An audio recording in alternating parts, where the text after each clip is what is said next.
एक लड़के को पता चलता है कि उसके फादर का किसी लड़की के साथ अफेयर चल रहा है। इसके बारे में उसने और भी जाना तो उस लड़की के साथ उसका भी अफेयर हो जाता है। मतलब एक साथ फादर और सन, इनका एक ही लड़की के साथ अफेयर चल रहा था। अब आगे क्या होगा ये आज की हमारी मूवी तो only living boy in New York, इसमें हम देखेंगे। अगर आपको ये वीडियो अच्छा लगता है तो प्लीज इसे लाइक और कमेंट जरूर कर दीजिएगा। अब बिना किसी देरी के एक्सप्लेनेशन स्टार्ट करते हैं। मूवी स्टार्ट होती है और हम हमारे मेन कैरेक्टर थॉमस को देखते हैं। थॉमस अपने फ्रेंड के साथ, जिसका नाम है मिमी, एक आर्ट गैलरी में आया हुआ था।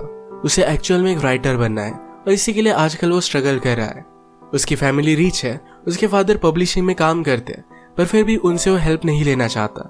थॉमस मिमी से बहुत प्यार करता है, पर मिमी का ऑलरेडी एक बॉयफ्रेंड है। एक रात इन दोनों ने साथ बिताई थी जो इन दोनों के लिए बहुत ही ब्यूटीफुल थी। आज मिमी ने थॉमस से कहा मुझे एक वर्कशॉप के लिए एक अलग कंट्री में जाना पड़ेगा। थॉमस इस बात से बहुत अपसेट हो गया। उसकी लाइफ में एक ही कांस्टेंट है और वो है मिमी। उससे वो बहुत प्यार करता है, इस तरीके से उसे जाने नहीं दे सकता। ये सारी बातें उसने उससे कही, पर मिमी कहती है कि हम दोनों में क्या है ये हमें अब तक पता नहीं है, मेरा बॉयफ्रेंड है। थॉमस मिमी से कहता है जो रात हमने साथ में बिताई थी वो बहुत ही स्पेशल थी, पर मिमी को ऐसा नहीं लगता। वो कहती कि उस रात हम ड्रंक थे, हमने ड्रग्स भी लिए थे। वो हमेशा थॉमस को इसी तरीके से ट्रीट करती है, कभी भी सीरियसली लेती नहीं। थॉमस उससे कहता है मुझे तुम्हारा सिर्फ फ्रेंड नहीं बनना है, उससे ज्यादा होना है, पर मिमी इस बात के लिए मना कर देती है। थॉमस इस तरीके से अपनी फीलिंग्स जताने के बाद भी मिमी का फ्रेंड नहीं रह सकता था। ये बात उसने मिमी से कही तो इस बात से वो अपसेट हो गई। इसके बाद जब वो घर पर आया तो एक स्ट्रेंजर उससे बात करता है, कहता है कि तुम बहुत ही अपसेट लग रहे हो, क्या लड़की का मामला है, उसका नाम क्या है। थॉमस को तो पहले अजीब लगा, पर वो कहता है उसका नाम है मिमी। ये स्ट्रेंजर उससे कहता है मैं तुम्हें हेल्प कर सकता हूँ, अगर तुम मुझे उसके बारे में बताओ तो शायद वो तुम्हारी गर्लफ्रेंड हो जाएगी। थॉमस को ये बात बहुत ही अजीब लगी। इस बात को इग्नोर कर कर अपने रूम में चला जाता है। इस स्ट्रेंजर का नाम था गेराल्ड, पर थॉमस को उसका रियल नेम अब तक पता नहीं है। ये मूवी में उसे आगे पता चलेगा। गेराल्ड की बात पर थॉमस ने सोचा और फिर उसके पास वो फिर से वापस आ जाता है। थॉमस ने अपनी पूरी प्रॉब्लम के बारे में गेराल्ड से बात की। गेराल्ड उसे कहता है कि तुम दोनों की एज बहुत ही कम है, इस एज में आदमी बहुत ही सस्पिशियस होता है। तुम अगर उसके लाइफ से जरा दूर जाने लग गए तो उसे तुम्हारी कमी महसूस होगी और फिर वो तुम्हारे पास आ जाएगी। थॉमस को बात समझ में नहीं आती और इसको इग्नोर कर देता है। आज रात थॉमस अपने फैमिली के साथ डिनर कर रहा था क्योंकि उसकी मदर ने उसे इंसिस्ट किया था। उसकी मदर का नाम है जूडिथ।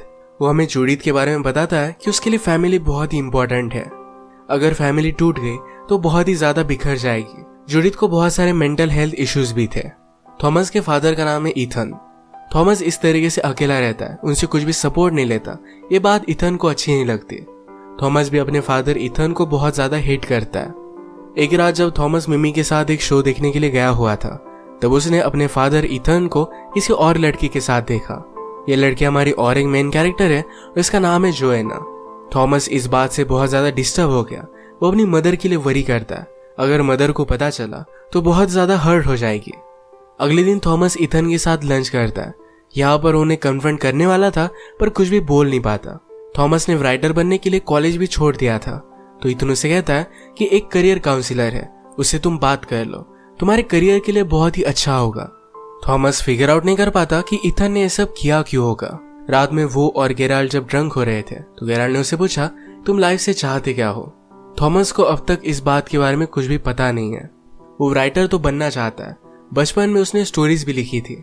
ये जब उसने ईथन को दिखाए तो ईथन ने उससे कहा कि ठीक ठाक है। इसमें उन्हें कुछ भी अलग नहीं लगा था, उन्होंने उसे इनकरेज नहीं किया था।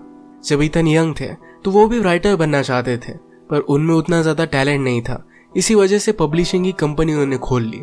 इसमें वो सक्सेसफुल हो गए थे। नेक्स्ट सीन में हम देखते हैं कि थॉमस देखना चाहता था कि क्या ईथन जोएना से फिर से मिलता है। वो ईथन के ऑफिस के सामने नजर रखता है तो वहां से जोएना निकली तो उसका वो पीछा करने लग गया। एक दिन जोएना का पीछा करते करते थॉमस ने उसे रोक लिया। जोएना कहती कि मुझे पता है कि तुम कौन हो। वो फिर उसे लंच के लिए लेकर गए। थॉमस पूछता है कि तुम दोनों को एक साथ कितना टाइम हो गया। मेरे फादर मैरिड है, तुम दोनों में कुछ भी फ्यूचर नहीं है, वो कभी भी मेरी मदर को नहीं छोड़ेंगे। जोएना कहती कि तुम्हारी मदर और फादर की रिलेशनशिप के बारे में तुम्हें कुछ भी पता नहीं है। शायद तुम्हारी मदर तुम्हारे फादर से डिस्टिंक्ट है। कभी कभी लोग जो नहीं चाहते वो भी करते रहते हैं। फॉर एग्जाम्पल अब तुम मुझसे मिल रहे हो और तुम मेरे साथ इंटीमेट होना चाहते हो। थॉमस को ये बात बहुत ही अजीब लगी। वो कहता है कि ऐसा कुछ भी नहीं है। वो गुस्से में यहाँ से चला गया। नेक्स्ट सीन में थॉमस जब अपनी मदर के साथ था तो मदर उसे कहती है, तुम ही मेरी लाइफ का एक तारा हो। वर्ल्ड में सबसे ज्यादा थॉमस से ही प्यार करती है। थॉमस उसे सब कुछ सच बताना चाहता था पर कुछ भी बोल नहीं पाता। नेक्स्ट डे थॉमस फिर से जोएना से मिलने के लिए गया। उसे कहता है कि जैसा तुम्हें लग रहा है ऐसा कुछ भी नहीं है, प्लीज मेरे फादर से मिलना बंद कर दो। जोएना को किसी भी तरीके की कमिटमेंट अच्छी नहीं लगती है। इथन ने अभी अभी उससे कहा था कि उसे शादी करेगा, इस बात से वो डिस्टर्ब थी। जो भी कुछ चल रहा है इसके बारे में थॉमस गेराल्ड को बताता है। गेराल्ड ने उसे पूछा, क्या जोएना तुम्हें अच्छी लगती है? थॉमस पहले इस बात को मना करता है पर गेराल्ड के प्रेस करने के बाद थॉमस ने इस बात को एडमिट किया। नेक्स्ट सीन में हम देखते हैं कि इथन के ऑफिस की पार्टी थी, वहां पर थॉमस को भी इनवाइट किया गया था। आज वो यहाँ मिमी के साथ आया। वो नोटिस करता है कि जोएना भी एक मिलीनियर के साथ यहाँ पर आई हुई है। अकेले में उसने उससे बात की, कहा उस मिलीनियर ने तुम्हें इस रात के कितने पैसे दिए? क्या तुम सब कुछ सिर्फ पैसों के लिए करते हो? जोएना को इस पर गुस्सा आ गया। इन दोनों में फाइट होने लग गई और फाइट में ही एक दूसरे को किस कर लेते हैं। इसके बाद ये दोनों एक दूसरे के साथ इंटीमेट हो गए थे। एक दिन थॉमस ने गेराल्ड को उसने जो भी लिखा हुआ है ये पढ़ने के लिए दिखाया। गेराल्ड उसे कहता है कि ये बहुत ही अमेजिंग है, तुम एक अच्छे राइटर बन सकते हो। थॉमस कहता है कि अब मुझे लगने लग गया है कि शायद मैं जोएना से प्यार करता हूँ। गेराल्ड ने उसे समझाया कि कई बार आपको जो प्यार लगता है वो अलग चीज होती है, हमेशा हमारा दिल सही नहीं होता। अगले दिन इथन ने थॉमस को अपने ऑफिस में कुछ बात करने के लिए बुलाया हुआ था। थॉमस को लग रहा था कि शायद उसके और जोएना के बारे में इथन को पता चल गया है। इथन कहता है, तुम मुझे कुछ बता नहीं रहे हो, तुम्हारी करियर काउंसलर के साथ अपॉइंटमेंट थी, तुम गए ही नहीं। थॉमस कहता है कि मुझसे गलती होगी, मैं कुछ ना कुछ तो कर लूंगा। थॉमस जब घर पर आया तो गेराल्ड अपने रूम में नहीं था। वहां पर उसने गेराल्ड की बुक देखी। अभी उसे गेराल्ड का नाम सही तरीके से पता चला। उस पर रिसर्च करने के बाद उसे पता चलता है गेराल्ड एक बहुत ही अच्छा राइटर है। उसने अब तक 12 बुक्स लिखी हुई है। आजकल गेराल्ड थॉमस के बारे में बुक लिख रहा था। थॉमस को अच्छा लगता है कि गेराल्ड को उसकी राइटिंग पसंद आई। एक दिन थॉमस ने नोटिस किया कि जोएना अभी इथन से मिल रही है। वो मिमी के साथ था। मिमी उसे कहती है, तुम्हारे और जोएना के बीच में कुछ चल तो नहीं रहा? उस रात पार्टी से तुम दोनों अकेले घर गए थे। वो फिर खुद ही बोलती है कि तुम ऐसा कुछ भी करोगे नहीं, तुम उन लोगों में से नहीं हो। आज रात जब थॉमस जोएना के साथ था तो उसे कहता है, तुम इथन से मिलना बंद कर दो। जोएना भी अब ट्रबल में थी। वो थॉमस और इथन दोनों की केयर करती थी। उसे क्या करना चाहिए समझ में आ नहीं रहा था। उसने फिर डिसाइड किया कि वो थॉमस और इथन इन दोनों से ब्रेकअप कर लेगी। थॉमस इथन को फोन पर जोएना से झगड़ता हुआ देखता है। उसे लगता है कि इथन से उसने ब्रेकअप कर लिया है। एक रात इथन की यहाँ पर पार्टी थी। थॉमस ने गेराल्ड को भी इस पर इनवाइट कर लिया। दूर से थॉमस ने गेराल्ड को मिमी दिखाई। मिमी जूडिथ के साथ खड़ी थी तो गेराल्ड ने कहा, तुम्हारी मदर बहुत ब्यूटीफुल है। इस पार्टी से अकेला रहने के लिए जोएना रूफटॉप पर चली गई। गेराल्ड उसके पास आया, कहता है, मुझे पता है कि तुम क्या कर रही हो, पर अगर इसमें थॉमस हर्ट हुआ तो तुम्हें मुझे आंसर करना पड़ेगा। मैं तुम्हारा बहुत बुरा हाल करूंगा। जोएना को बहुत ही अनकंफर्टेबल लगता है। वो यहाँ से जा रही थी तभी थॉमस उसके पास आ गया। जोएना यहाँ पर उससे भी ब्रेकअप कर लेती है। जोएना कहती है, तुम्हारे फादर ने मुझे प्रपोज किया, अब ये सब करना गलत होगा। इस बात से थॉमस गुस्सा हो गया। उसे लग रहा था कि इथन और जोएना शादी कर लेंगे तो सब कुछ बताने के लिए अपनी मदर के पास वो जा रहा था, पर अपनी मदर को इथन के साथ वो खुश देखता है। उनका मूवमेंट वो रुइन नहीं करना चाहता था तो उससे कुछ भी नहीं बताता। पार्टी से वो गुस्से में जा रहा था तो मिमी भी उसके पीछे पीछे आई। आजकल थॉमस उससे दूर रह रहा है। उसे बुरा लगा, इस वजह से उसने अपने बॉयफ्रेंड से ब्रेकअप कर लिया। ये बात वो थॉमस को बता देती है। थॉमस उसे जोएना के बारे में सच बता देता है। इस बात से वो डिस्टर्ब हो गई, वहां से चली जाती है। आज रात थॉमस अपनी मदर के साथ ही घर में रुका। सुबह होने पर जूडिथ पूछती है कि बात क्या है, तुम डिस्टर्ब लग रहे हो। थॉमस कहता है कि एक बात है जो मुझे करनी पड़ेगी, पर इन सब से मैं भाग भी सकता हूँ। जूडिथ ने कहा कि कभी कभी आपको चीजें करनी पड़ती है, यही लाइफ में आगे बढ़ने का एक तरीका होता है। वो फिर इथन के पास पहुंचा। जोएना भी उसके पीछे पीछे जाती है। जोएना नहीं चाहती थी कि इथन को कुछ भी पता चले, पर थॉमस उसे सब कुछ बता देता है। इथन इस पर बहुत ज्यादा गुस्सा हो जाता है।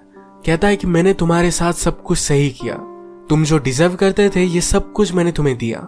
उसे मार सकता था पर अपने आप को कंट्रोल कर लेता है।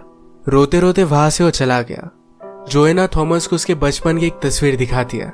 जोएना ने कहा कि इथन ने तुम्हारे लिए क्या किया इसके बारे में तुम्हें पता भी नहीं है। ये तस्वीर जब थॉमस देखता है तो इस तस्वीर में गेराल्ड भी है। वो बचपन में उसका गेम देखने के लिए आया हुआ था। थॉमस फिर घर पर आया और गेराल्ड की बुक को पढ़ता है। इससे उसे सब कुछ चीजें पता चलती है। एक्चुअल में गेराल्ड, ईथन और जूडिथ ये यंग एज में फ्रेंड हुआ करते थे। ईथन और जूडिथ की शादी हो गई थी। बहुत साल बीत गए और उन दोनों को बच्चा नहीं हुआ था। ये मेडिकल प्रॉब्लम ईथन की थी। अब ईथन और जूडिथ ने मिलकर डिसाइड किया कि वो किसी की हेल्प लेंगे। ये दोनों गेराल्ड को लाइक करते थे तो गेराल्ड से उन्होंने हेल्प ली। जूडिथ और गेराल्ड ने एक बहुत ही रोमांटिक सी रात बिताई। जूडिथ इसके बाद प्रेग्नेंट हुई। उसी का बेटा थॉमस है, यानी कि थॉमस एक गेराल्ड का ही बेटा था। अब थॉमस और गेराल्ड जब बात करते हैं तो हमें पता चलता है कि गेराल्ड और जूडिथ हमेशा से एक दूसरे से बहुत प्यार करते थे। थॉमस को अच्छा बचपन मिल पाए, ईथन और जूडिथ में कुछ भी डिवोर्स ना हो, इस वजह से गेराल्ड इन्हें छोड़कर चला गया था। ईथन और जूडिथ में अब कोई भी प्यार नहीं था, पर फिर भी वो थॉमस के लिए एक साथ रह रहे थे। कभी कभी गेराल्ड जब थॉमस को मिस करता तो उसका गेम देखने के लिए आया करता था। उसे दूर से ही देखकर उसे बहुत अच्छा लगता। अब बहुत सालों बाद उसे लगा कि थॉमस से उसे मिलना चाहिए। थॉमस में जो टैलेंट है इसे बढ़ावा देना चाहिए। इस वजह से वो फिर से उसकी लाइफ में वापस आ गया था। ये दोनों जब बात करते तो थॉमस को बहुत अच्छा लगा। उसे अच्छा लगा कि उसका टैलेंट अपने फादर से आता है। वो फिर अपनी मदर से मिलने के लिए गया। सारी चीजों को उसने एक्सप्लेन किया। जूडिथ पूछती कि गेराल्ड कैसा है। वो भी उससे प्यार करती है, हमेशा उसकी बुक्स पढ़ती है। अब मूवी में हम देखते हैं कि 1 साल बीत चुका है। थॉमस ने अपनी एक बुक कंप्लीट कर सेल भी किया। आज उसे मिलने के लिए फिर से ईथन आया हुआ था। सब कुछ चीजें क्लियर होने के बाद इन दोनों में फिर से रिलेशनशिप बहुत ही अच्छी हो गई है। वो ईथन को अपने फादर की तरह ही मानता है।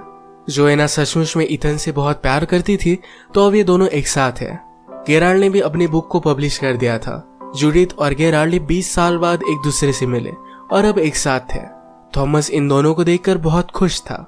यही पर मूवी एंड हो जाती है। अगर आपको वीडियो अच्छा लगा तो प्लीज इसे लाइक कर दीजिएगा। मैं बहुत सारी मूवीज लेकर आता रहता हूँ, तो प्लीज इस चैनल को सब्सक्राइब कर दीजिए और बेल नोटिफिकेशन आइकन दबाना मत भूलिएगा। हम फिर से मिलेंगे और एक नई मूवी के साथ। तब तक के लिए थैंक यू और आप अपने आप का ख्याल रखिए।